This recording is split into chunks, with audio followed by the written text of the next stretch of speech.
Got any jokes?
Got any jokes?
Depot on the beat.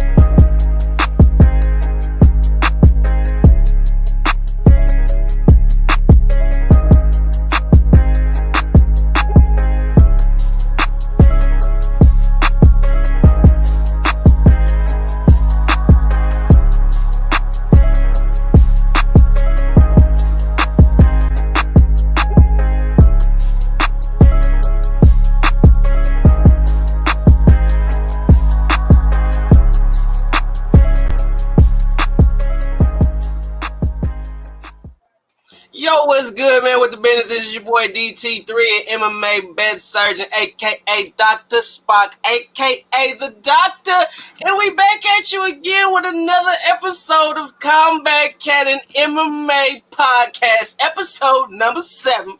What it do with the folk, man? What's going on, Serge, man? How was your weekend, man? How you feeling? How your life going, man? What's good with the folk? Life is good. The weekend was good. We had a good night of fights. I think that, we're going to talk about it here in a second. Even though we had 15 fights, I mean, we had a bunch of them pull out. We had some shit that I don't think I'll ever see in the UFC ever again, as far as, one guy walking out into the octagon and then another guy, his opponent shortly after being announced is, not able to fight, which, is a serious thing in its own right, but it's okay. Jamal Emmers only suffered from some back spasms before that fight, so that's kind of what ended up ruling him out, not being able to make him fight. It's kind of shitty when you look at it, but I mean, even still, man, like just the night of fights as far as what we had in the Blades versus Lewis card was just some absolute fire this weekend. I mean, like I said, was scheduled for original 15 fights. As far as kind of what ended up happening, as far as a lot of fights getting taken off here, you can kind of just see it. Like, just we had the weight misses before. We had like 4 people miss weight. We had a guy set a record, and I think Boone will we'll talk about that. I didn't even have that as a point, but I mean, we'll talk about that for a second. I mean, just because it's up there, Rafael Alves coming in against Patch Sabatini, and Alves missing weight by something like 12 pounds. 11.5 pounds. What the fuck? What in the fuck? What were you doing? What was you doing? What was going on with you, dog? So apparently the rumor mill's obviously been churning about this one, right? You have a guy that steps on scale and he comes in at about 12 pounds over, missing, even if he went up a weight division, missing in that weight. You know what I mean? So you look at it and you see a guy who gets emotional up there and you wonder, well, why'd you get up there? What happened? Like, what's the deal? Like, did this guy, I think the quick criticism is to say that, this guy maybe, didn't come in, fucked off, you know what I mean? But man, even the way I was looking at this guy and hyping this guy up, if you guys watch my breakdowns, like this was a guy who had been waiting to get into the UFC to make his, make a statement. And yeah, he did. I don't know, man. But as far as the stories that have now kind of surfaced, is people talked about salmon. The salmon story has now been referenced. Apparently, he had a bad piece of fish leading up to the fight. He was already within about 4.5 pounds of making the weight. He ate a bad piece of salmon. He ended up having a bad case of food poisoning, and he had to rehydrate. So take that as you may, people. You know what I mean? We love to cast blame here at the Combat Cannon sometimes if it's deserved. But I don't know. I don't think it's that deserved in this scenario. It's still but even the way he got up there, and he's up there and he's emotional and he's crying, and I'm going, he knew he was overweight. Well, he knew he was over, but I don't think he expected. I think what happened is I don't know what he thought. As far as having to rehydrate, the whole thing with the doctor, if there was food poisoning involved or if this story's a farce. But as far as a guy who's coming up there and who's actually thinking, like, I just don't know what he thought. Like, a normal person would probably inform the UFC. You know what I mean? So, hey, like, I got food poisoning. Like, listen, like, and you know what? We're not casting blame on anyone here. It wasn't the guy. The guy probably wasn't cooking his own food. You know what I mean? It was sure he wasn't. And if no one else got this food poisoning, you know what I mean? If it was just him, kind of seems a little irregular. But, like, you know what I mean? Like, I don't know fish. Like, I don't eat fish at all. I don't eat it. So I don't know as far as even can you get a bad piece of fish in general, as far as, you know what I mean? Can that get you sick? I'm allergic to fish, so yeah. I can't eat fish. Okay, so we don't even eat that stuff. I can't give you no fish details. I'm just saying that anytime the fighter comes 11, I give you 5. I will give you 5. 5 to 8 pounds. I can understand that. Maybe you don't need to be in that division. Maybe that's too hard of a cut for you. I can completely understand maybe a 5 to 8 pound you over that much. You know what I'm saying? 3 pounds, that's probably you drunk too much fucking water. You about 2-3 pounds over. You shouldn't have drunk no damn water last night. You probably should have just went straight empty. But if you are 10 on and over, to me that shows lack of discipline and lack of respect for your and unprofessionalism. Because at the same time, when you had the food poisoning, that was obvious signs that you should have hit up somebody of a higher authority and said, hey, look, I just got food poisoning. I'm not feeling too hot. Something, I got to You should have told somebody of some significance what was going on. Because for all you know, you're going to have to do something to rehydrate yourself. And you possibly may have the situation occur which it did happen, where you end up being over. And not just over by a little. We talking 11 and a half, 12 pounds. Yeah. Oh.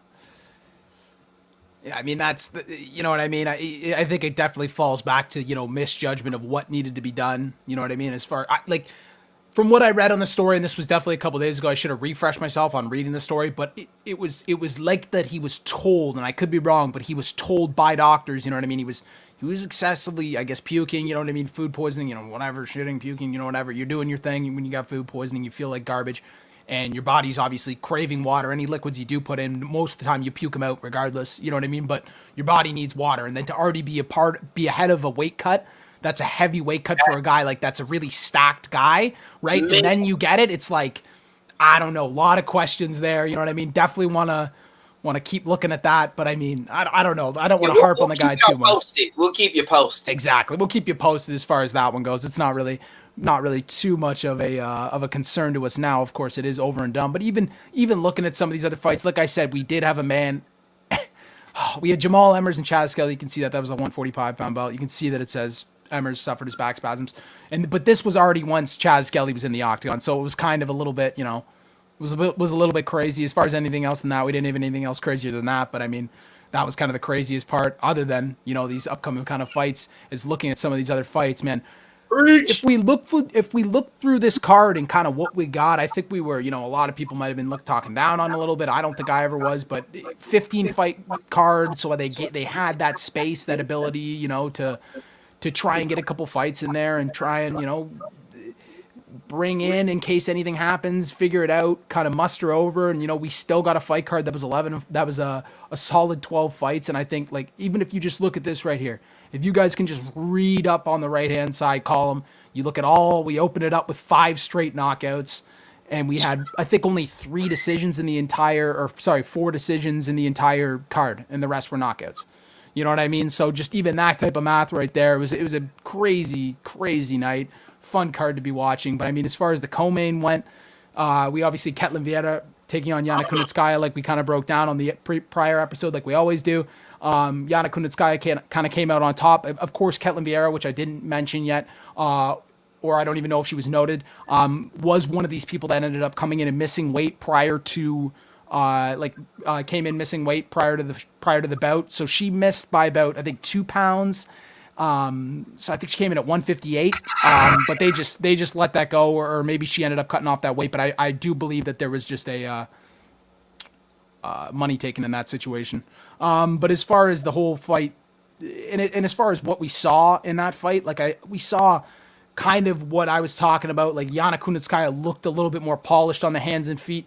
Ketlin Vieira didn't show the levels that she needed to show to win that fight as far as game plan went, as far as where she needed to be to win the fight, as far as cardio went. She didn't look like she had it. Maybe it did have something to do with the weight cut, like I said, like it always can. Because she did look weird on the scale. She looked a little bit gassed or a little bit disappointed on the scale, either knowing that she didn't make or couldn't make it. Kunitskaya pretty much controlled the fight on the hands and feet throughout the clinch positions too. Kind of just looking really strong in that area, kind of like what we were talking about last week. And throughout that fight, she was able to get the unanimous decision win. I mean, good fight. She looked like shit. Ketlin Vieira did not look good. No. She did not look good. No. She was just laying and hanging on Yana, and I was even looking for Ketlin to kind of start swimming for position to get submissions. And the most I saw her do as far as on the ground is kind of not get fully mounted. I mean, she did have some control, but anytime you are the ground guru. You've had dominant position multiple times in this fight. All right, Ketlin had dominant position where she could have went for a rear. Even they said it in the commentary. All she had to do when she was behind, when she had her back, was to lean back. She's on the cage. So why she didn't just slide her dog ass a little bit over, create that little space, and go for the submission? I honestly don't believe that Yana had the discipline or the skill to deal with her submission for submission. They were even saying in the commentary, she's not doing anything on the ground. She's not going for submissions. She's not really doing too much of no type of ground and pound or nothing. Yeah. She's not doing anything. She's just basically laying on her, taking. I mean, dude, how is Yana whooping your ass from the back? How? Yeah. How do you fuck that up? Somebody answer that. How? Man, I think it's definitely a hard thing to fuck up, and we did not expect to kind of fuck up like that. I mean, I did, but I mean, like But even then, it became more of something that I focused on that I kind of thought we were going to see the fucked up side when we saw her miss weight. You know what I mean? Just looking at her on the scale, like I was kind of saying before, looked either drained or emotionally like upset. And I was like, well, you got Yana Kunitskaya who made weight and she's coming in hot, fresh, and ready to go. And we know what she's going to bring. So are you going to have enough to deal with it? And that's kind of the deal. Or are you going to have enough to put her away? We're going to see. But obviously we saw Yana Kunitskaya kind of come out on victorious that night. But as far as the main event went, that is something that I did not get right. That is something that told you. I mean, we see an absolute fight where, Curtis Blade's not really able to get Derek Lewis to the ground at all, shooting for takedowns from bad angles, bad positions. I mean, it just didn't look very good. Then we see we see the classic thing where actually Derek's getting hit with some shots, but he's looking very patient. He's doing his classic thing where he's looking for openings. He's kind of taking in the data and analyzing because he doesn't want to get taken down. So, and he knows that it's definitely a possible factor, but he was moving well. Like, he was moving well in that fight. And you know what? Like I said, he does have that one-hitter quitter, that ability to just put lights out at a moment's notice. And, man, he did it beautifully. I mean, he just showed us why, he's now the guy, right? You know what I mean? Tied for the most knockouts in the UFC. Like, this is a guy was already before, most knockouts in the heavyweight division. We talked about it last week, but even still, just a guy that is just constantly, which also leads to the conversation of, well, fuck the fact that he got injured and now he's on this protocol now. We'll get to that in a second, but we'll get to the positive side of it first, which is we got Ndongo and Stipe. Yeah, and honestly, I agree with DC because I saw DC talking about Stipe and Ndongo and comparing it, the winner of that fight with Derek Lewis being in contention to finally get a chance to fight for a title. Mm-hmm. And he was saying that Stipe poses more of a threat to Lewis than Ngannou. And if Ngannou beats Stipe mm-hmm. and gets the belt, Derek Lewis and Ngannou too. I mean, It's like it's a lot of variables that you could put in with now that since Derek Lewis won, you got him in this position where, hey man, motherfucker need to get a title shot out here. And then you got the winner of Stipe and Ngannou. He probably gonna get the winner of that, man. You think so, eh? I'm gunning for Ngannou because of Lewis winning. At first, I ain't gonna lie, I was going with Stipe, but because of Lewis winning, I want Ngannou to get it. I'm gonna go with Ngannou. So the thing is here, like we've seen, so if we're getting into Derek Lewis's thing here, and a guy who's already been once before trying for the belt, a guy who's wasn't successful then, might be more successful now. Of course, the legendary Daniel Cormier was in the position that it was the guy he was fighting, and you know what I mean? It was a rather short notice call. But even still, I mean, as far as where the whole landscape's going to build out, you've got John Jones, who's now throwing his hat in the mix at heavyweight, which changes everything, right?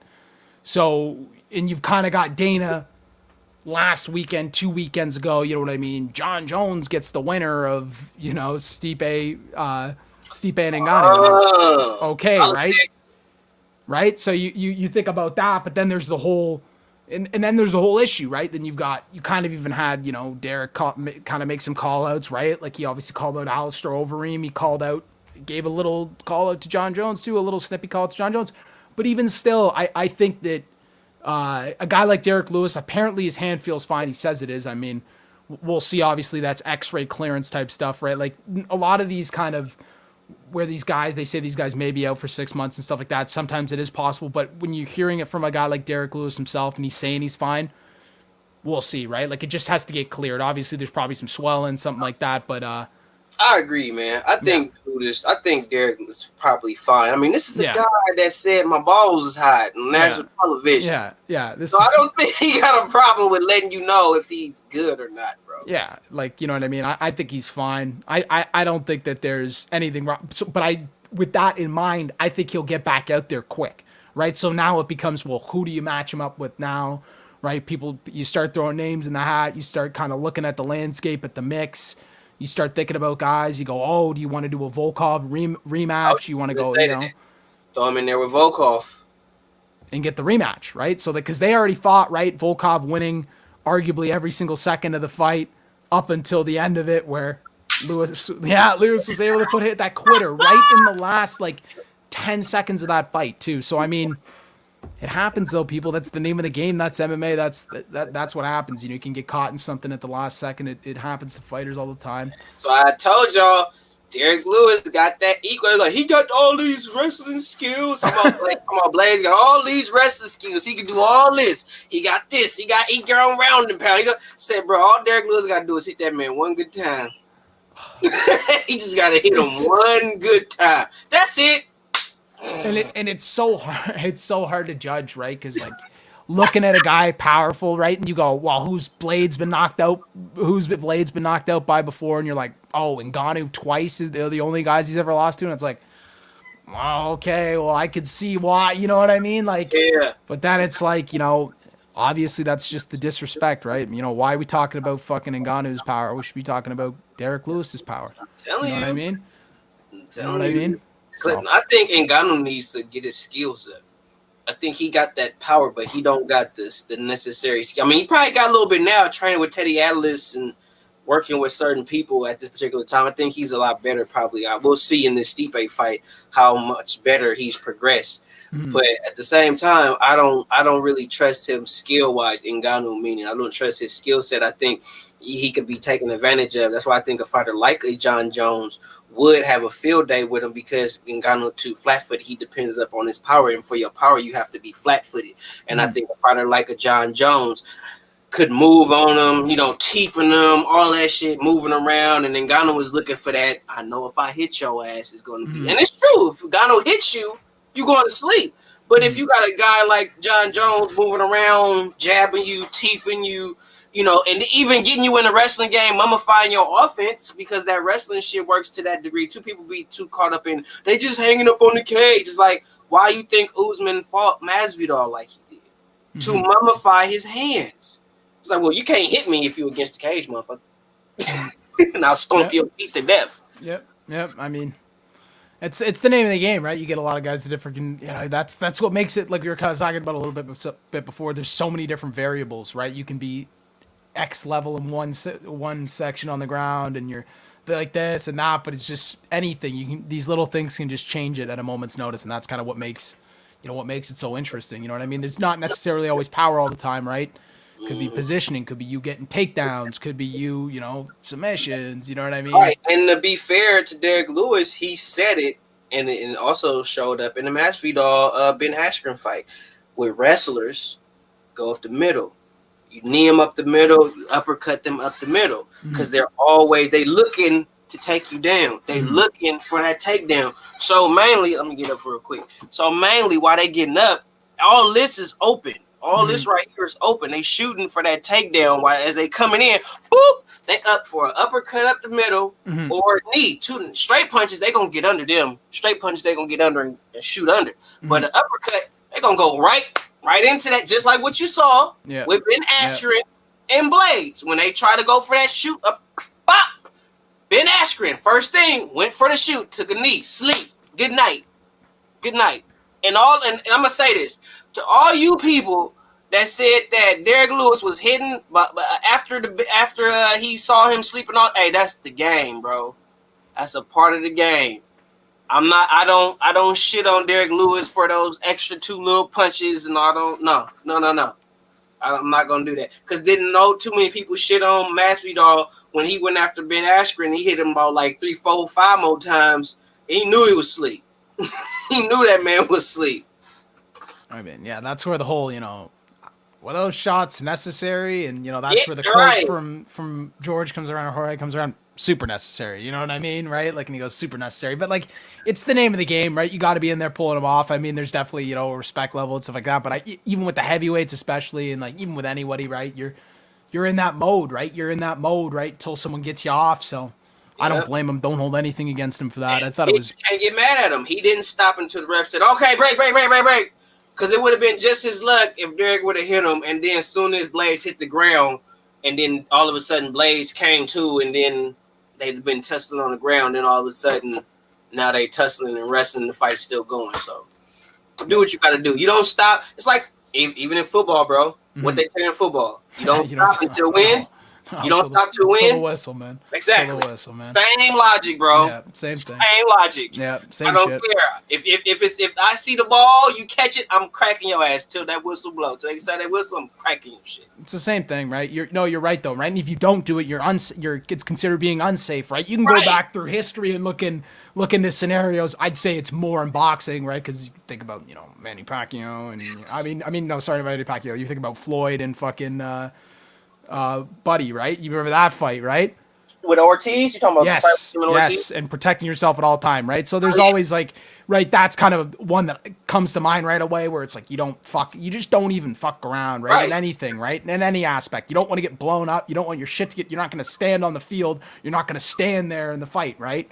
Right. I mean, and what's funny to me is, it's funny when a little commercial real quick, when you touch gloves like that, and then you get off, and then they be like, "Oh, he's a dirty fighter." But we have one rule as fighters that we have to follow, aside from the basic rules of the what to hit or not to hit. But all fighters have the number one golden rule, and that is protect yourself at all. Not when you having a vacation in the corner on the ropes or some shit. No. Is protect yourself at all times. Period. And Ortiz didn't do that and got put to sleep. So it's some shit is just a part of the game, and it is what it is. And if you got an issue with it, hey man, this ain't for you. Yeah, exactly. So, but as far as let's take it over. Let's get past this card. Let's look in the news a little bit. So Khabib, obviously, I don't know how many people have seen this. I think it's kind of a funny thing, you know what I mean? It's kind of a funny thing, but it's actually, I think it speaks more to kind of, we'll get into it more so legacy, and it just details how good the man probably truly was. I don't know if we'll ever see him fight again, but still, Khabib did kind of an interview with a Russian media outlet over the weekend or a couple days ago, talking about, his bout from UFC 254 with Justin Gaethje, and, he was talking about a story where he actually suffered from the mumps right before on the plane, actually on the way arriving. So, I mean, he ended up having to spend 5 days in the hospital at one point in time from his I believe in the intensive care unit. I mean, so he gets past that. This is right before the fight with Gaethje. Then time keeps going by, and shortly they're saying, a couple days later, breaks his thumb. So he gets all fucked up about that, obviously, right? It just shows that's a crazy type of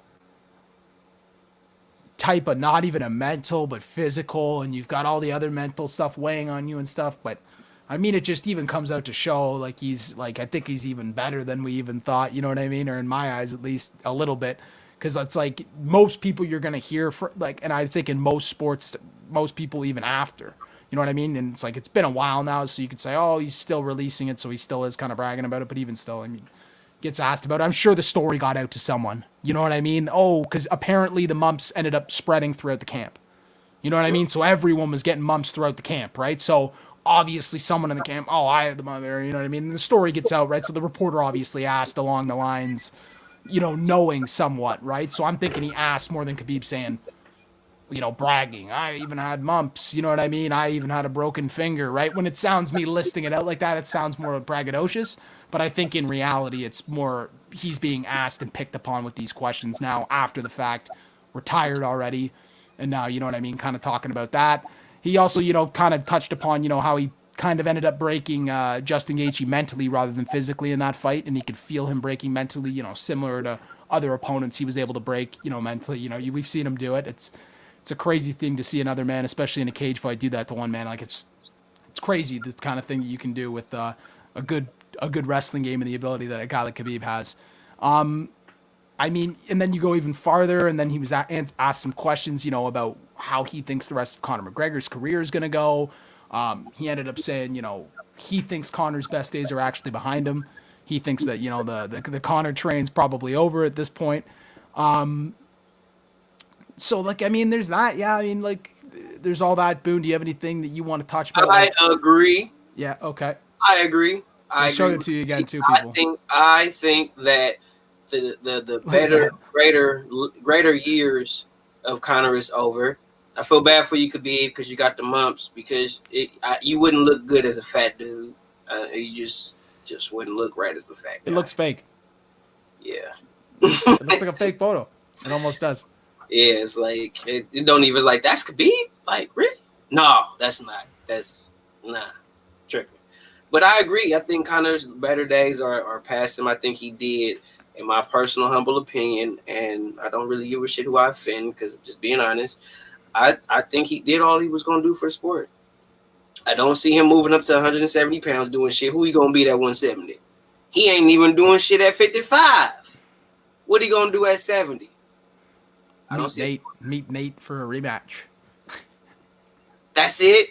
That's what I mean, right? Like that's kind of where that's when it kind of where it lies. I want to see like So I mean, I think Conor, you did all what you supposed to, what you could do for the sport. I mean, you're the first official double champion in the UFC or whatnot, and you did a lot. You know what I mean? You brought a lot of eyes to the sport. You brought a lot of money to the sport. And you revolutionized the game in that sense. You know what I mean? But as far as me seeing Conor do something amazing or even getting his belt back type shit, I don't see him doing it. I see him at this point being a financial, not like they do in boxing, where they got their gatekeepers and you just fight this dude and all that because Conor's still dangerous. You don't want to put Conor. You don't want to just put your dude that's coming and say, oh, we're gonna put him in there with Conor. He's washed up. No, Conor still beat the fuck out you. He catch you with that left hand the right way, you're going to sleep. You know what I'm saying? Now, if this is like a Matt Brown version of Conor McGregor, then it's a different scenario. But Conor can still Conor. But I don't think he's going to be able to do anything with the top caliber fighters that are in the UFC today. I just think as far as that is concerned, his time has come. And what I was saying is I think he's a financial gatekeeper in the UFC. Like if you want to establish your name and get paid, fight Conor McGregor. You know what I'm saying? Like if you want to come up and you want to really solidify your name in the UFC and MMA as a whole and get paid, fight Conor McGregor. I mean, and now even still, like you even still get those small, little articles even coming out now. Oh, I think Conor could still beat Manny, and we're not even going to get into that, but you know that still might be an avenue in the man's mind. You know what I mean? When more of those get hyped back up, or something gets hyped back up, or there's a fight opens up for him in the boxing realm, he might hop on that too. Right. He says MMA, but right. And all it takes for Conor is if and I mean it could be anybody for real for at this particular time in his career. All it takes is for Conor to win one fight. Yeah. One fight. If Conor come back, when I think he is because of how he lost. But let's say he come back in this Dustin Poirier fight, this third one, and he beats the shit out of Dustin Poirier. Then it's like, oh shit. Oh, Conor's back, and then now the Conor show is back on. So, I mean, at this particular time, I think based on the previous fight with Dustin Poirier, I think his better years are behind him.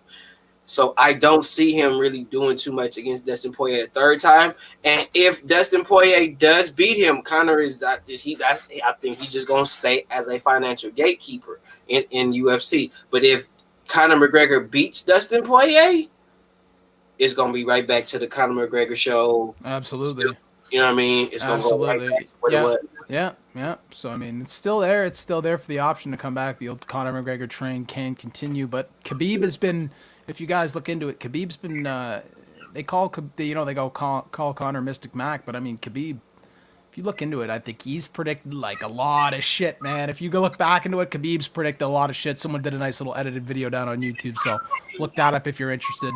But Khabib's predicted a lot of shit, so we'll see where that goes. But I mean, so now kind of the next thing we're swinging into is we're seeing Bilal Muhammad take on this short notice fight against Leon Edwards. It was only last week, people. We're sitting here going, who is Leon Edwards gonna fight? You know what I mean? And then, like I believe last week we got into the whole deal of talking about Colby possibly fighting. Colby getting offered that fight against Leon Edwards on short notice and ended up turning it down.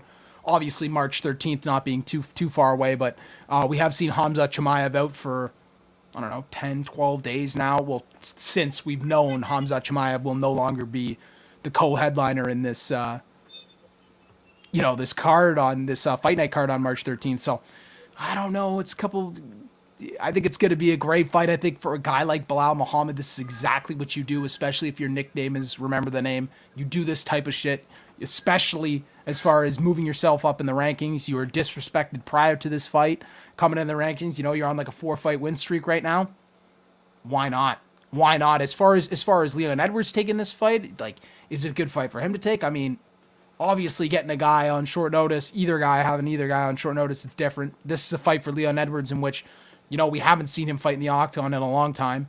It's been, not only health, obviously he had COVID himself, other kind of concerns and shit like that, and all kinds of mumbo jumbo garbage. But I'm sure we all remember it. He was then, they were trying to make this Hamza Chimaev fight happen. Like it was, they kept rebooking it when he fell out with COVID, and then Hamzat got COVID. They rebooked it again, and then it's obviously been rebooked again, and then obviously now here we are, right? We've got Bilal Muhammad stepping in on short notice to take on Leon Edwards. So I mean, I'm kind of excited, man. I think this is going to be definitely a good fight. I think that Bilal Muhammad, you do this type of stuff if your nicknames Remember the Name. I think that Leon Edwards, he's obviously been training for a guy in Hamzat Chimaev, a guy with heavy hands that can also wrestle.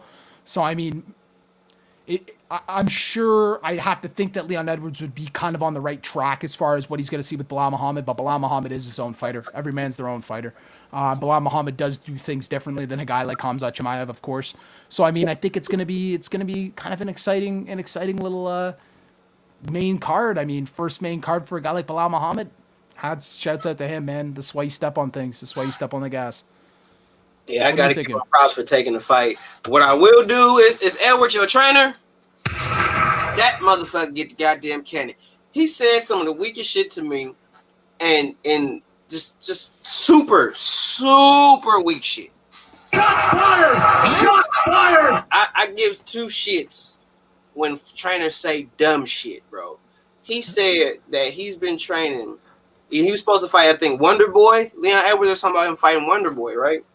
And he was like, why would he? This is the trainer, not Edwards. The trainer states and says, why would I take a fight with Wonder Boy and we've been training for a wrestler this whole time?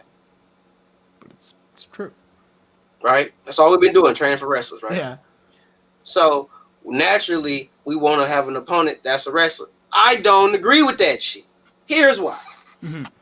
This is MMA, mixed martial arts, right? This is not striking. This isn't wrestling. This is just this mixed martial arts, right? So if you prepare for a wrestler and you're doing hella wrestling, right, and you are naturally good on your feet, meaning you a striker, you could strap all the shit, that's your thing, okay, then you just got hella better at wrestling. Like, what the? We've been preparing for a wrestler. So you've been doing hella wrestling. Yo, dude already got hands. He already can see down there anybody from the shoulder. So working on the striking is really not that big of a deal. So you just been doing wrestling. Okay, great, cool. That don't mean he ain't been punching the bag. That don't mean he ain't been hitting the mitts. That don't mean he ain't been scoring with nobody. He just been majority of the time of his training, he just been wrestling. That don't mean he not in shape. That don't mean he not ready to fight. What you would see is if he was to fight a Wonder Boy, what you would see going into that fight, you would see a more refined Edwards when he would have his striking, but then, oh shit, get his wrestling. And then when he wins the fight, let's say he wins the fight, and he does the interview after the fight, you know what he's going to say? I credit all that work I did and all the wrestling and preparing for this, and it just worked out. Hard work pay off. You already good with your hands. You already got all that. So all you've been doing is just working on something that you necessarily wasn't that good at. And now that you found some type of good quality in it, you making an excuse that you don't want to fight somebody because they a striker, but you've been preparing for a wrestler. It's like, I don't like the excuse, bro. It just seemed like a bullshit ass excuse to me. I like your opinion on it, and I like the fact that you actually gave his trainer. Not no hate against him personally, but I like for the statement at least that you gave that to Cannon because it's deserving. I don't think that that's the thing you're necessarily because I haven't even read that statement from his trainer. That's not necessarily the thing that you should be saying. Just let's keep that under wraps. Of course, if you're asked the question and it's prodded out of you, who would you rather fight? And we go, oh, of course it's going to be like, you know what I mean? And they give you, Right. of course, right? Oh, Hamza. But you have to realize too, right? Like, and we're gonna get into it right now. It's a perfect little segue point because we'll talk about that real quick, right? And we'll get into it, right? Because now the talk is being right, and this is kind of just as of today from some interviews from a guy like Wonderboy from Stephen Thompson. I don't know who he did the interview with, one of those major MMA sites, but they did the interview, and he was saying that he wants Kamaru Usman because Kamaru Usman's putting out tweets kind of that are, you know, a little bit, you know, stuff like this, right? So, like, if we transition here for 5 seconds, right, and we kind of go over to this, because I think it is kind of in the whole saga of things to kind of go through the saga of things right now is kind of course important. So there's been many opinions, of course, like we see tweets like this and stuff like that now after obviously Kamaru Usman, Jorge Masvidal, that obviously being almost locked down. We had articles and stuff like that. Even last week we're talking about that. It was almost locked down. They wanted to lock that down for tough. Right now people are saying, of course, he's putting out tweets like that. People are thinking, oh, is that the fight now? Is it going to be Jorge Masvidal? And now Jorge Masvidal kind of clapped back and said, of course, even if I had a full camp, you wouldn't fight me. You ran and hid. You know what I mean? So now it's kind of like he's playing from the top position. You know what I mean? He's playing from the position he's kind of – because, of course, right, like, and people have touched on it, right? Why would you, as a guy, of course, as the champion in Kamaru Usman, this guy who's now putting on this dominant streak, call out a guy like Jorge Masvidal? Let him call you out. You are this guy now. You know what I mean? But at the same time, I understand it, right? And like, you get all this beef and stuff like that. But now you get, like I said, into the fold, you wrap a guy like Wonderboy into the fold. And now he's said today, coming on interviews, oh, if Kamaru's saying he'll fight anyone and I'm ranked number 5, I'll take the shot. You know what I mean? I'll take the shot. Give it to me. So it's like, what do you think of that? Like, because you got a guy like Wonderboy saying, and you got Kamaru, and this could all be crap. You know what I mean? There could be this deal for the Ultimate Fighter could already be signed, and this could be just more build up for it. You know what I mean? They're like, guys, keep it going. You know what I mean? Keep it going. I want to see him fight Wonderboy. That's what I want to see him fight. Critics are saying that the only fighters that could beat him is Wonderboy and Colby Covington. Most of the critics only want to see Usman fight Wonderboy and Colby Covington. There's not too many people that's really like pushing for Kamaru Usman to fight Masvidal for some strange reason. I think they starting to blackball him now. I think he's starting to get blackballed. People is kind of like pushing him. I think they're trying to do that to Colby though. Yeah, they're trying to blackball him. They're trying to push him out of the. Really? Yeah, I think so. I think because like if they're talking about like last week, right? Like we were talking. Okay, because there was another tweet I didn't include in here, or at least a statement by Kamaru. Kamaru was kind of already putting on Colby Covington on blast because he says, you turned down the Leon Edwards fight? Well, then I'm not going to fight you. Why would you deserve to fight me if you're turning down that fight?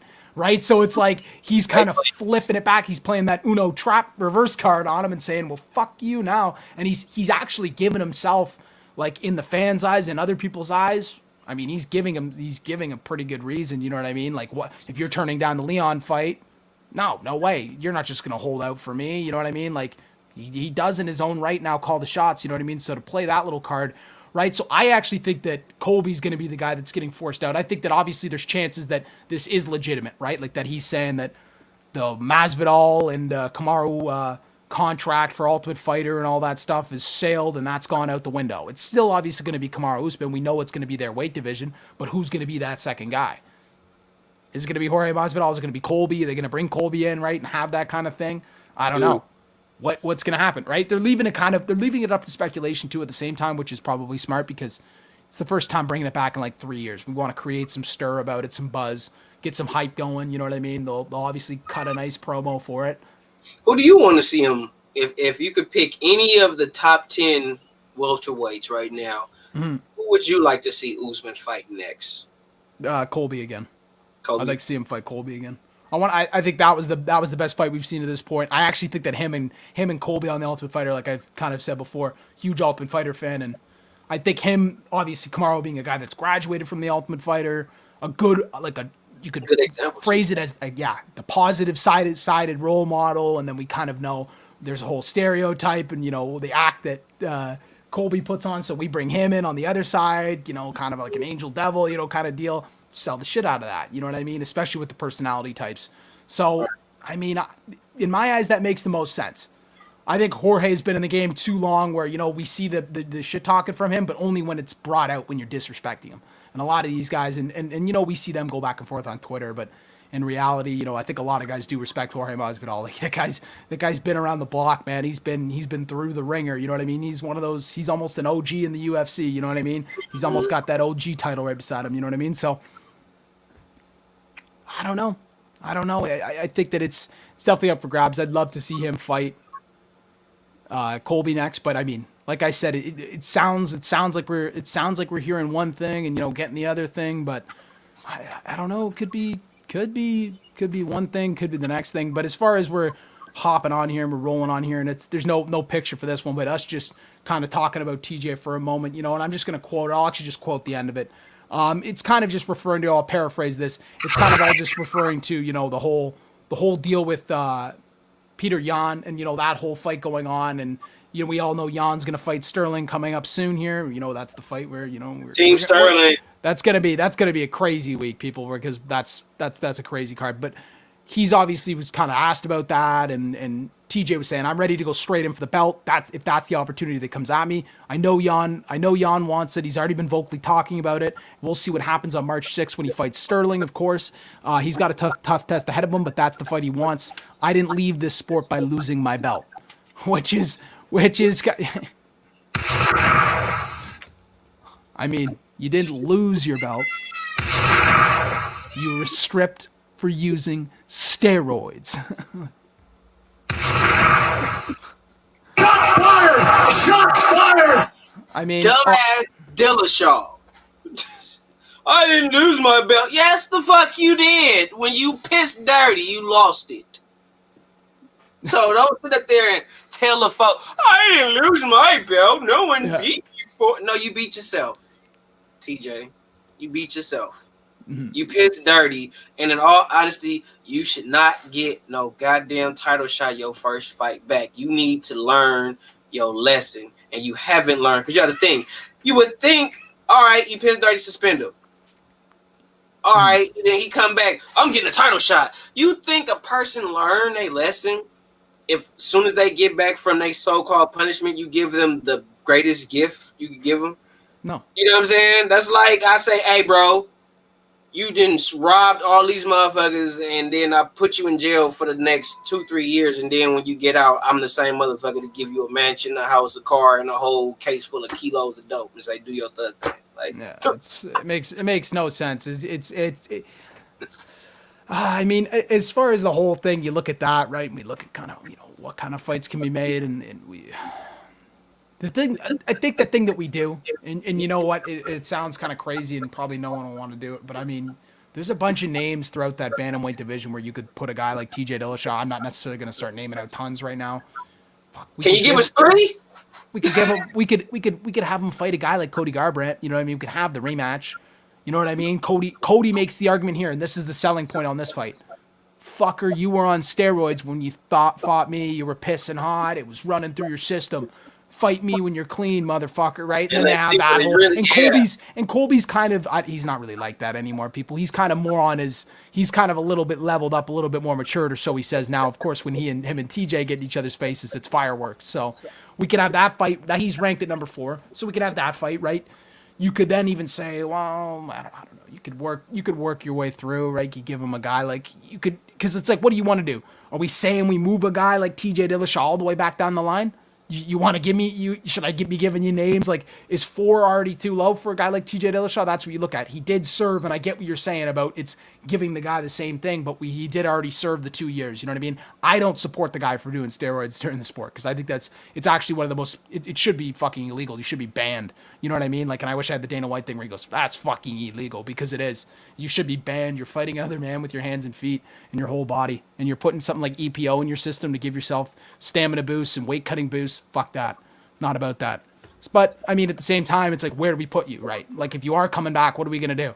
We giving you Dom Cruz at 11? You know what I mean? Like, we gonna give you Dom Cruz at 11? Like, what? We gonna do that? Like, we gonna really mix it up here? Like, I don't know. Do we give you a young gun? Like, do we give you like a guy like Cody Stamann? I don't know, right? Like, it's all. I don't know. We'll see. We'll see. I say give him two fights, not 3. But my thought process is like fight twice, win, and then we can talk. Mm-hmm. Or fight a top 5 opponent, and then we can talk. Win, and we can talk.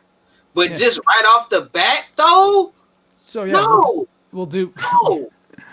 You got Jose Aldo sitting at number 5. You got Cody at number 4. Rob Font at number 3, which would be a fight that I'm down to see. But it's like, now that you have these guys fighting so soon, right? It's, of course, people are sitting and speculating and waiting, right? Like, it's like, why you're not going to book a fight before they? If you're him, right? You're not booking a fight. I mean, as much as we hate it, you're probably not booking a fight before they fight, right? If you know that your name might be up in the consideration for the next title shot. So, I mean, as far as that goes, you got to look at that for what it is.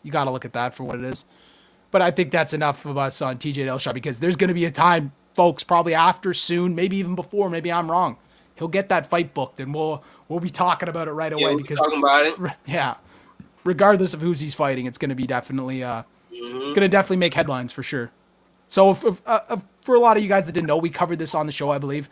Ottman Zaitar kind of getting kicked out of the UFC. I think we covered this on a past episode before. It was basically a kind of an incident where guys were cutting their bands off. There was a guy that was spotted by the UFC security entering the hotel that was supposed to be on quarantine lockdown. You know what I mean? That was not able to he didn't even have a pass. You know what I mean? And there was all this stuff. Ottman Zaitar ended up getting cut before the fight. He is now being brought back into the UFC. This is a really good article that I recommend you guys should read. It goes very in depth. And I'm just kind of doing this as a promotional thing and like just kind of explaining to you, but he is back in the UFC. But go ahead and go read this article, because it's a very, very good article. If you guys get a chance, it's not too long, but lots of good shit in that article. Lots of interesting stuff. Kind of about Ottman Zaitar, kind of might be, why he's back and stuff like that. But very interesting, very interesting. Dude must be a real cool dude for Dana to be like, you know what, it's okay, it's all right. You can, we'll work with you. Like, dude Dana must be thinking something special about this dude. He must have got a soft spot for him. If you know people, Boone, I'll get you to read the article too. But if you know people, it works in your favor, and that's how life works. You know what I mean? But as far as manager going, is who you know. Right.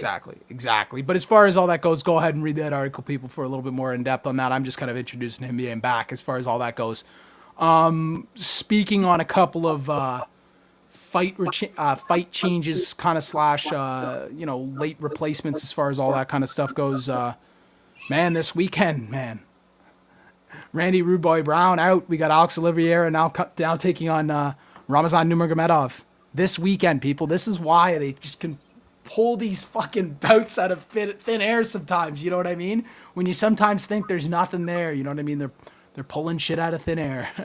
But it's kind of cool that they're able to do this. They've also done this with the Angela Hill belt. Her obviously being a little bit less short notice than the Oliveira fight, but even still, we got Angela Hill taking on Ashley Yoder this weekend as well.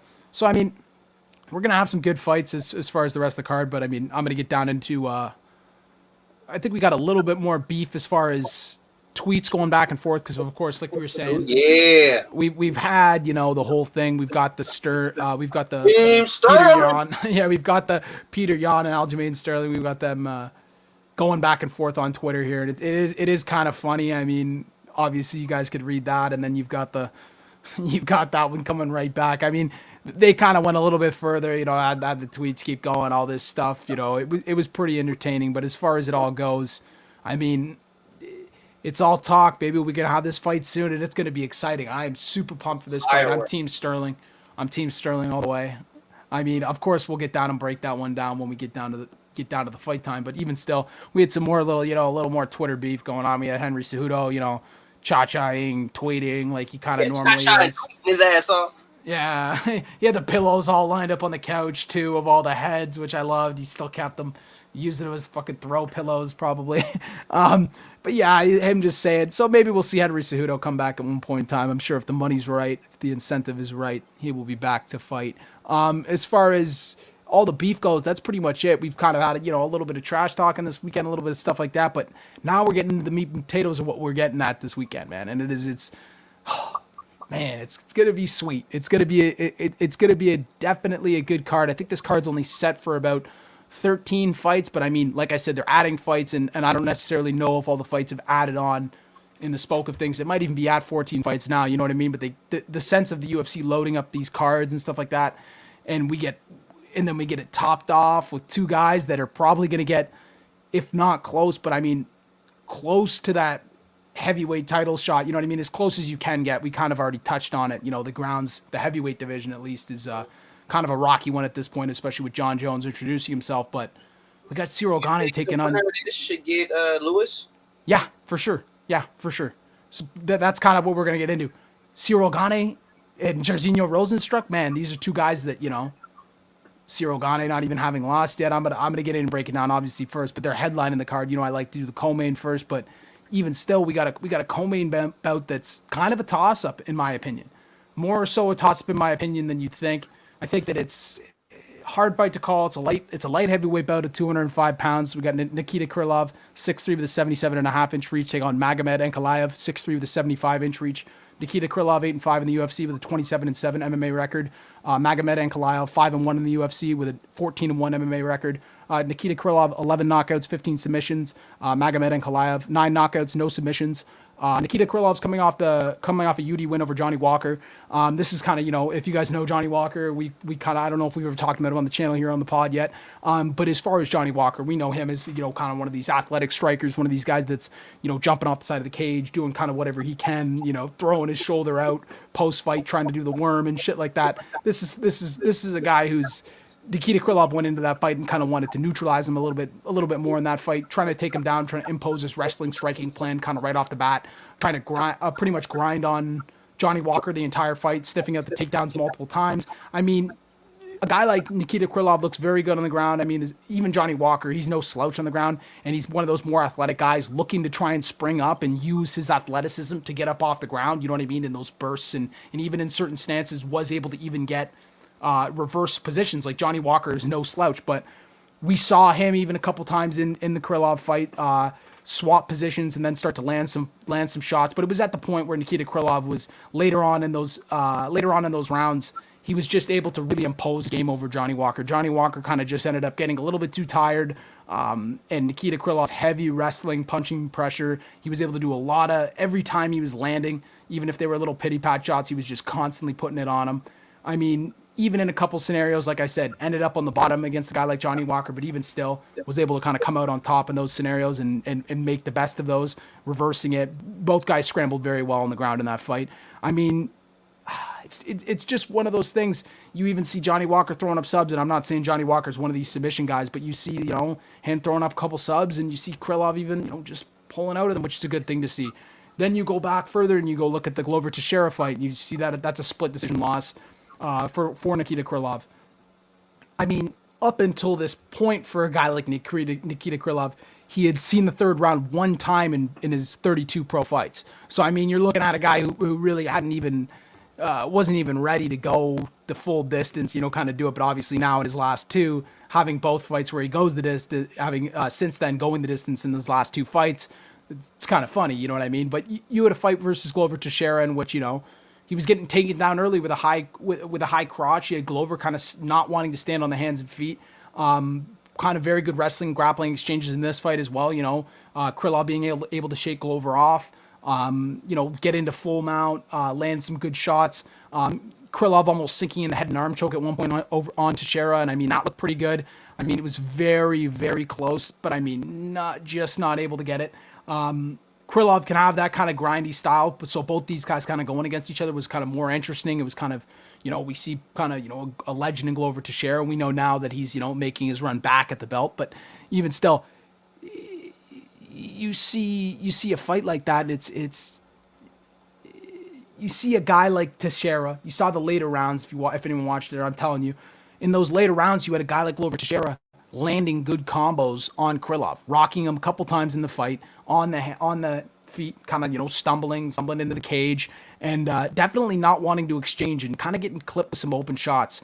So that was kind of definitely something to take note of in that fight. I mean, it's just like, even with the good takedown game and constantly looking for the takedown and even having success with that throughout the fight, he wasn't able to get the win. I mean, throughout that fight, it was very, very close.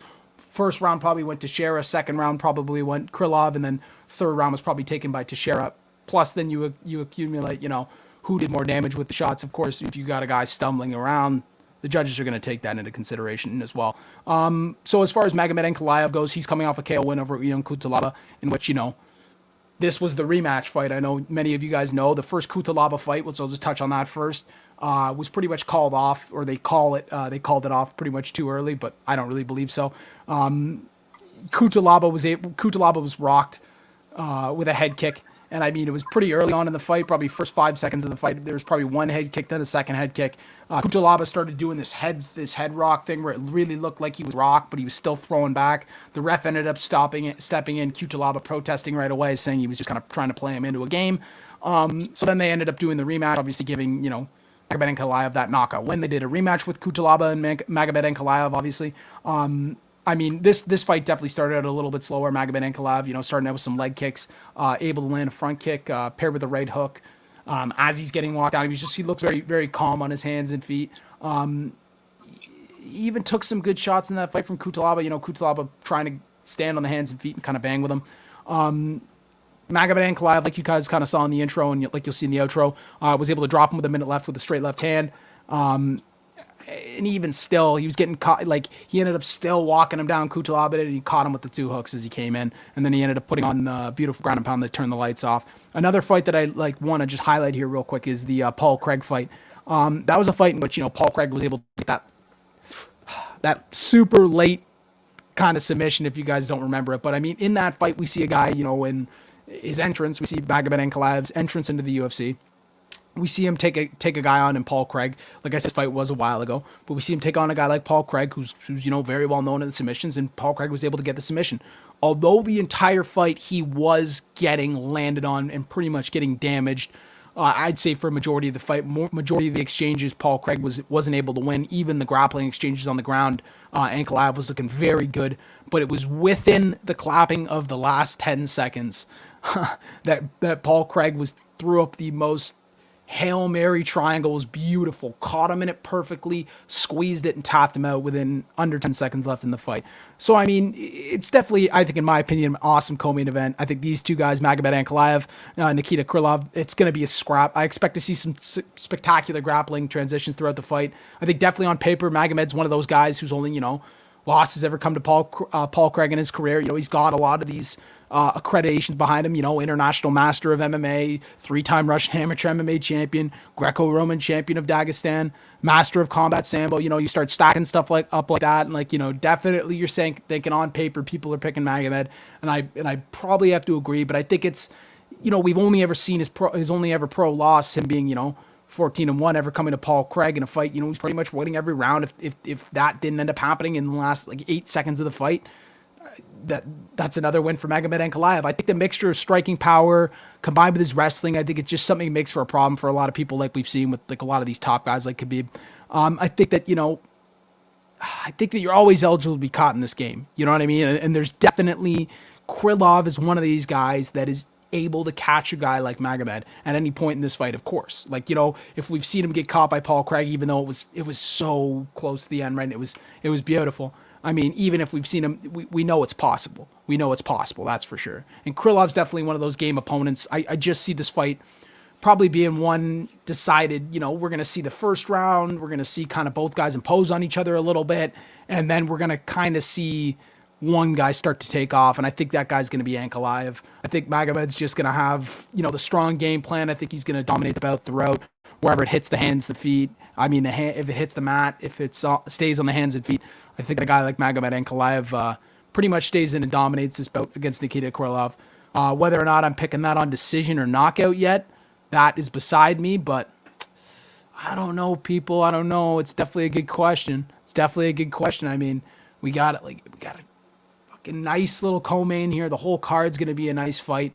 I mean, if we look at here, if we just kind of roll over the main event here, because it's just another super exciting fight, and I think even one that I'm such a huge Cyril Gane fan. I mean, like it's gonna be super interesting to see where this guy's career goes and where it continues to keep flourishing in the UFC, and especially when you get put up against a guy like Jairzinho Rozenstruik, which he's also had another guy that I'm a huge fan of as well, who's had another fruitful career in the UFC here so far, and both having similar backgrounds coming from coming from their style backgrounds and stuff like that. As far as the bout, it's a heavyweight bout at 265 pounds. We got Jairzinho Rozenstruik 6'4" with a 78-inch reach, taking on Cyril Gane 6'4" with an 83-inch reach. Jairzinho Rozenstruik's 5-1 in the UFC with 11-1 MMA record. Cyril Gane 4-0 in the UFC with a 7-0 MMA record.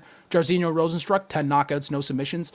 Cyril Gane 3 knockouts, 3 submissions. Jairzinho's coming off of that knockout win over JDS, in which you guys saw it in the intro. I mean, I'm not ragging on JDS because I'm showing all these knockouts of him. I'm just we're just kind of showing what's relevant. And they both ended up coming off of knockout wins over Junior Dos Santos. I don't know what to say. I'm not picking on the guy. I love you, JDS.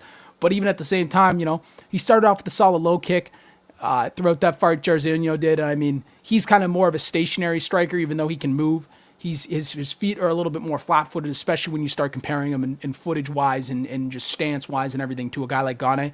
But in that fight versus JDS, we saw JDS very sideways. We saw Jairzinho trying to start with the low kicks, look for some counter shots and stuff like that, and then pretty much he was just looking to fire some counters when JDS would close distance.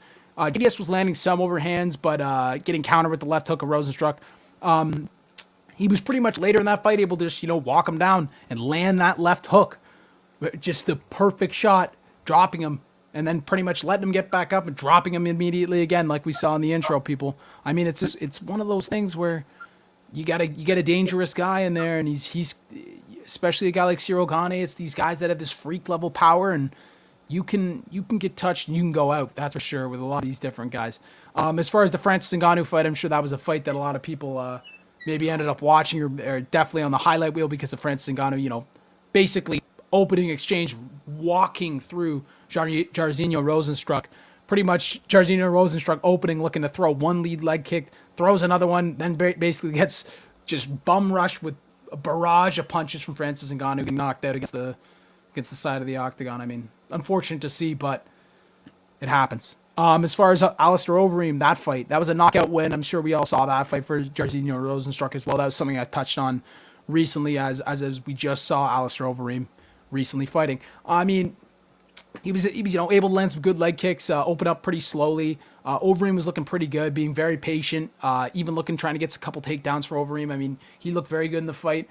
In my opinion, I think Alistair Overeem was probably winning that fight throughout the fight. And then obviously right at the end, kind of similar to the JDS fight, once he gets that and he lets that shot go, man, he just hits him with it. He hits Reem with it. It drops Reem. We see that obviously, Reem stood right back up, so credit to him. But the ref came in and stopped it. And we saw Reem's lip literally split like we've never seen a lip split before. Like we rarely see a lip split before. It was pretty grotesque. So, I mean, he's got that ability, but I don't think that even then, like you could make the argument that fight was a loss. Like Alistair Overeem went in there with the right game plan, the right movement style, pairing up a couple takedowns, some clinch work to probably win that fight against Jairzinho. Jairzinho just, put that one-hitter quitter on him right before the end of the fight, and the ref saw to it that it was the safer thing to do to step in there and protect Alistair Overeem. There was only 10 seconds left, less than 10. So, I mean, definitely close, maybe about 12 seconds, but definitely close if you look through the whole 3 fights as Jairzinho's fought some pretty top guys already. As far as Cyril Gane goes, he's coming off, like I said, another knockout win over JDS, in which, he's kind of more of a methodical striker. There's a lot of different shots from Cyril Gane that'll come a lot of different angles. He's even against guys like JDS, he's got no problem at 3 knockouts, 3 submissions, mixing it up, trying to look for a submission, even went for a headlock at one point. You'll see from a guy like Cyril Gane, he's stance switching constantly, throwing punches and kicks from many different angles. He's got beautiful movement for a guy that's fighting the heavyweight division to bounce on his feet like that. it's pretty amazing. I mean, it's definitely a testament to his kickboxing career. Both these guys coming off of pretty extensive kickboxing careers, but at the same time, I think that it's certain people are definitely have those abilities to move that way. And I mean, Cyril Gane is one of those guys, man. He is just on his feet, able to circle, dictate the fight in that fight against JDS, making JDS throw hard hooks. Just Gane would just continue to circle him, kick, circle, kick and fire, punch from distance, like nice straight punches. I think he hurt him with the low kicks early to start the second, and then ended up coming in with the power jab and an elbow crashing him behind the ear, taking out JDS. I mean, it's definitely it was definitely a telling sign. I mean, Gon kind of fights in like this slower, kind of more methodical style, like I was saying. We even saw in the UD fight, the UD win over Tanner Boser, in which, you know, he was kind of leading the aggressive charge in that fight. Tanner Boser being a kind of his own athletic heavyweight of him in his own right, but I mean, not definitely the same level as Cyril Gane, and he was just pretty much landed on throughout the fight. He ended up dropping Boser with a straight punch. He was just very composed, very calm throughout the fight, picked his shots very well. I mean, just a good little fight. I mean, and then we even saw the Dantel Mays fight. That was more of a fight where we saw, you know, still good work from Cyril Gane, and then him ending up able to get the submission. I think this fight's definitely going to be another firework main event, back-to-back weeks like we had last week. That hyped everybody up. I mean, we get the UFC Apex again, especially for two heavyweights, which is awesome. You know what I mean? We get that decrease in cage size, which really adds to these heavyweight bouts in my eyes. I mean, in all the bouts, probably in every opinion, and a lot of different weight classes, that's for sure. On both sides, I think we have guys coming from, like I said, pretty extensive kickboxing backgrounds, consistently able to impress us when we see them fight, that's for sure. I think the true skill for a guy like Rosenstruck is the ability to have that power, the ability to land that power. I think, like I said, is his style is a little more flat-footed, a little bit less movement-oriented, of course, when you compare him to a guy like Gane, who's going to be light on his feet, swapping stances, shooting kicks, circling a lot, where I think we'll see, you know, a guy like Rosenstruck look to cut off the octagon. But it's definitely, it's kind of even exciting because you can even get a guy like Rosenstruck when he lets that shot go. If he chooses to rush Gane and you've got him in that, we're in the small little UFC Apex. It's like, it's not too many steps. You got to be ready to shoot back and circle and stuff like that. So it's going to be an exciting little fight with these two guys in the main event. I just see, oh man, I think that both guys, this kind of caliber, the punching power, kind of like you can go back to last weekend, anything can definitely happen. You know what I mean? It only takes one, and that's for sure, and that's a fact with both these guys.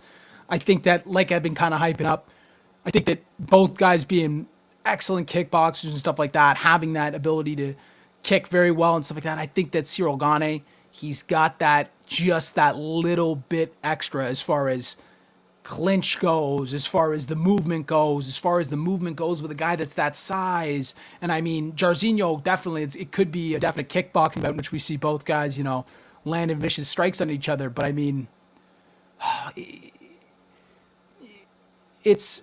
think it's more so, I think it's the angles with being able to throw so many shots off the different angles, and he's just going to pick you apart the entire time.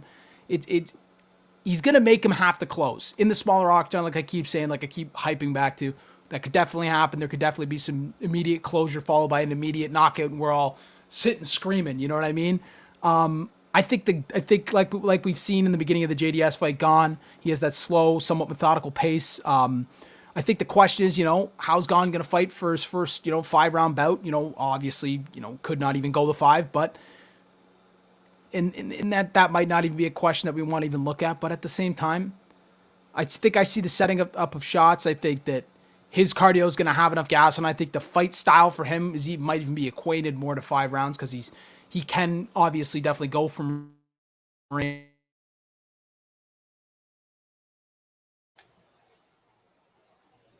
You froze up, Serge. Serge, you froze up a little bit. I think my boy Serge done froze up on us. Yeah, I think Serge froze up. Having technical difficulties, people. Man, Serge done froze up on us. We'll get him back in a minute, man. We'll get him back in a second. We're just breaking down the fights. We're having technical difficulties here. We apologize, ladies and germs. We really do. My boy Serge is having technical difficulties. You back? Am I You good? straight? It's yeah, it's just clipping out a little bit there, man. All right, there you go.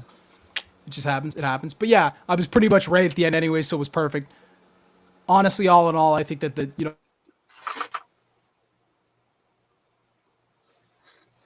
Up, froze up again.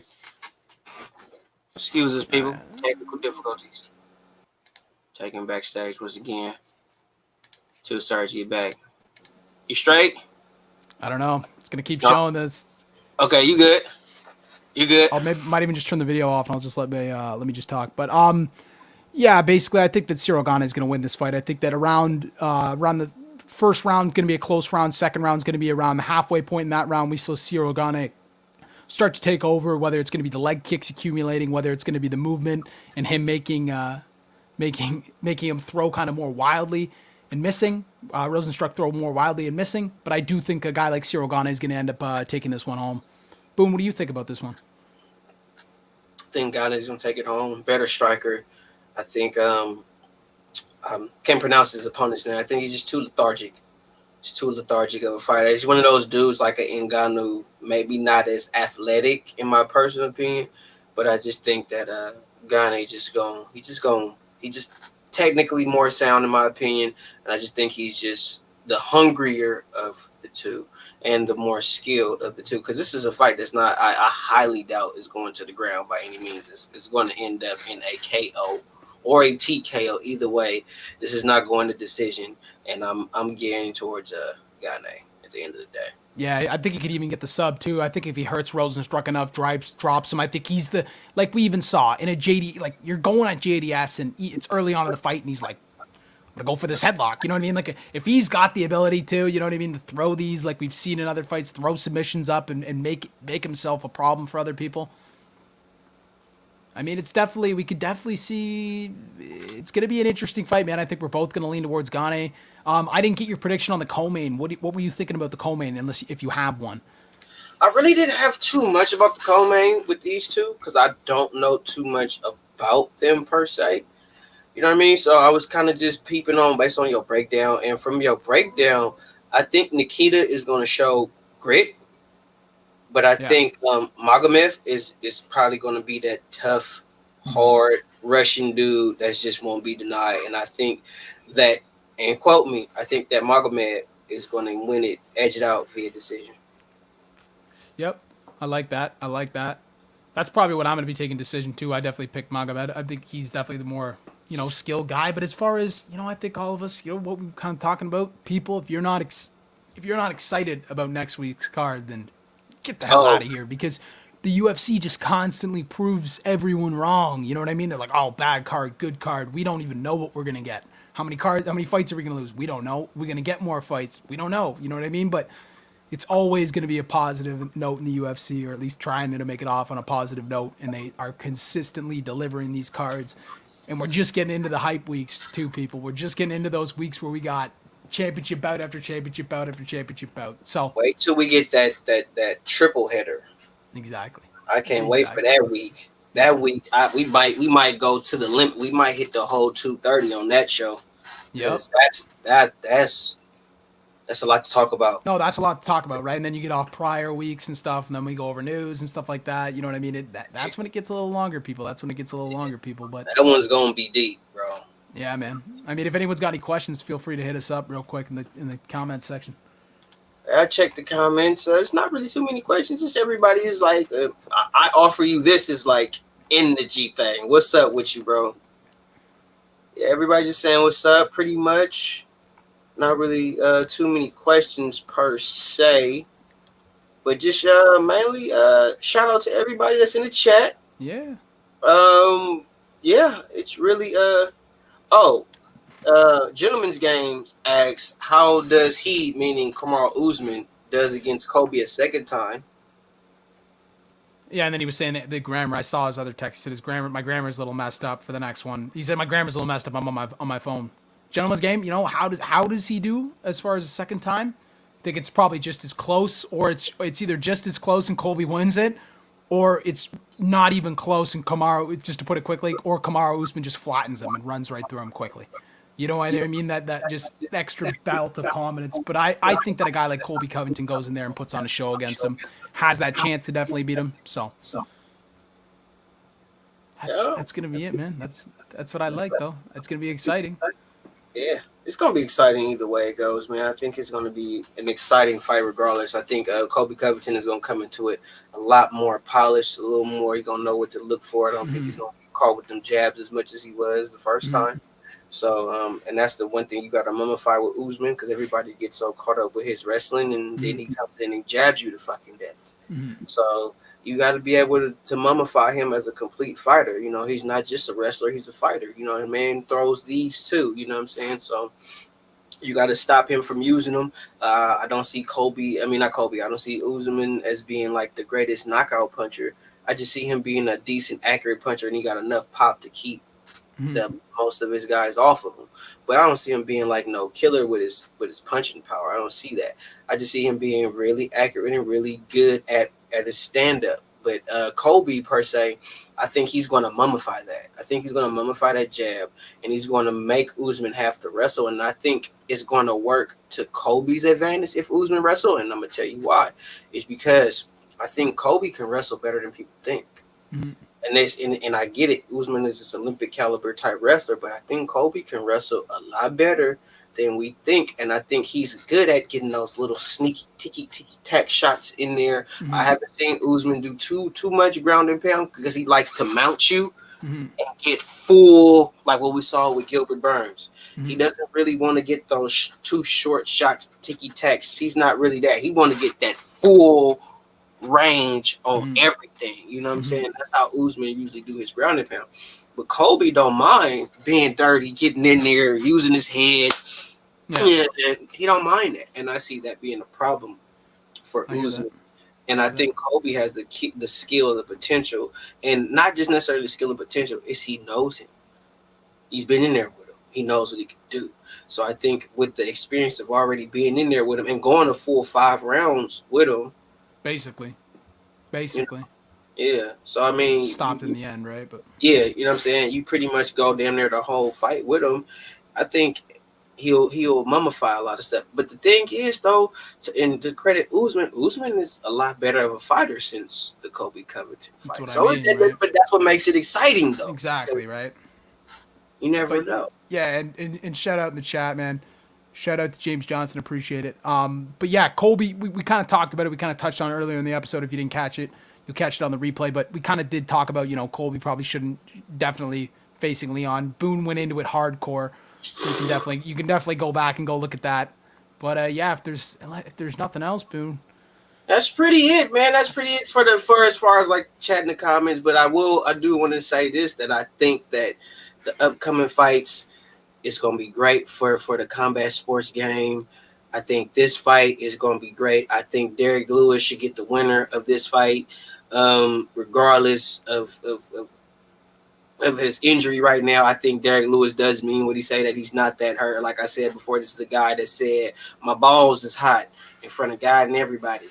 So I think Derek Lewis is going to get the winner of this fight, and I'm saying this right here on Combat Cannon episode 7. Before this fight even happens, I'm going with Derek Lewis, regardless. Whoever gets him, I'm going with Derek. If Gang get him, I'm going with Lewis. If Gang's opponent gets him, I'm going with Lewis. So I'm telling you right now, when Lewis' next opponent comes up and it's one of these two, you already know who I'm going with. We ain't got to ask no questions. Yeah. I hear that, man. I hear that. And thank you everybody in the chat, man. Yep. Thank you everybody that tuned in, and shout out to the Playback Gang. We appreciate you. God bless you. And I'm out this son, bitch. Yeah, man. It's been 7 episodes, people. We appreciate you guys hitting the like, subscribe button, sharing to people, telling our podcast about other people, to your homies, to anyone who likes MMA, because we really appreciate it. We're going to try and keep making this bitch grow, and we're going to keep rolling with the punches like everyone else does, people.